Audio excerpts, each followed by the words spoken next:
Hello and welcome. একটি নতুন video নিয়ে আমি তোমাদের সামনে হাজির হয়েছি। আজকে যেটি আমি বলবো নতুনদের জন্য না, যারা 2025 সালে এক্সাম দিয়েছিলে, পিএটি পিএসটি মেডিকেল পাস করে বসে আছো, তোমাদের জানতে ইচ্ছা করছে কবে রেজাল্ট আসতে পারে। খুবই একটি গুরুত্বপূর্ণ ভিডিও হতে চলেছে, ভিডিওটি প্রথম থেকে শেষ পর্যন্ত দেখবে। এবং কী কারণে এবারে ফাইনাল কাট অফ অন্যবারের তুলনায় অনেকটাই কম যাবে, আমি তার কিছু রিজন তোমাদের আজকে বলবো।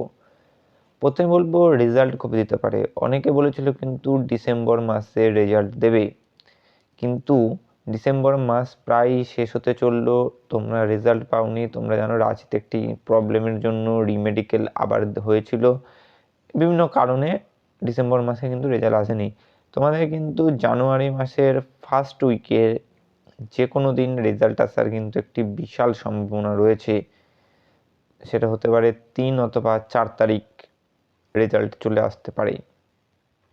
এবার বলবো final cut off. Final cut off কী কারণে ফাইনাল কাট অফ এবার কম যাবে, তার কিছু গুরুত্বপূর্ণ কারণ আমি বলবো। প্রথমত যেটি বলবো সেটা হচ্ছে অন্যবারের তুলনায় এবার যে ডিফারেন্স মেন, সেটি হচ্ছে তোমাদের ফাইনাল মেরিটের জন্য কিন্তু দ্বিগুণ প্রার্থীকে সিলেক্ট করে, কিন্তু এইবার সেটি মেডিকেলে কিন্তু দ্বিগুণ প্রার্থী সিলেক্ট করেছে। এটি একটি খুব গুরুত্বপূর্ণ কারণ।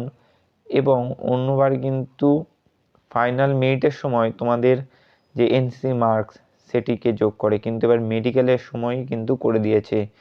সেটি একটি কিন্তু খুবই বড় কারণ কাট অফ কম যাওয়ার। অনেকের বিভিন্ন স্টেট থেকে বিলং করছো, আমি শুধুমাত্র ওয়েস্ট বেঙ্গলের প্রার্থীদের বলবো, যাদের নাম্বার মেডিকেল তোমাদের বিভিন্ন ক্যাটাগরির বিভিন্ন কিন্তু কাট অফ গেছে, তোমাদের 8 থেকে 9, 8, মিনিমাম 8, ম্যাক্সিমাম যেটা হতে পারে মিনিমাম 8 যদি তোমাদের বেশি থাকে, তোমাদের কিন্তু 100% সিলেকশনের কিন্তু একটি চান্স আছে। এবার বলবে আর অন্যবারের তুলনায় এবার আর একটা সবথেকে গুরুত্বপূর্ণ কারণ হচ্ছে, এবার কিন্তু মেডিকেলে অনেক প্রার্থীকে যে ডেকেছিল দ্বিগুণ প্রার্থী, তার মধ্যে কিন্তু অনেকেই কিন্তু ফেল করেছে। তার মধ্যে সাপোজ ভ্যাকান্সি যদি 1000 থেকে 2000 প্রার্থীকে কিন্তু ডাকা হয়েছে, এবং মেডিকেল পাস করে টোটাল ফাইনাল মেরিটের জন্য 1300 থেকে কিন্তু 1400 প্রার্থী কিন্তু রয়েছে। তাহলে এবার বুঝতে পারছো কী কারণে ফাইনাল কাট অফ কম যাবে। এই গুরুত্বপূর্ণ কারণগুলো বিশ্লেষণ করলাম। ভিডিওটি ভালো লাগলে অবশ্যই লাইক করে দিও, চ্যানেল নতুন হলে অবশ্যই সাবস্ক্রাইব করে দিও। রেজাল্ট কিন্তু খুব তাড়াতাড়ি কিন্তু চলে আসছে।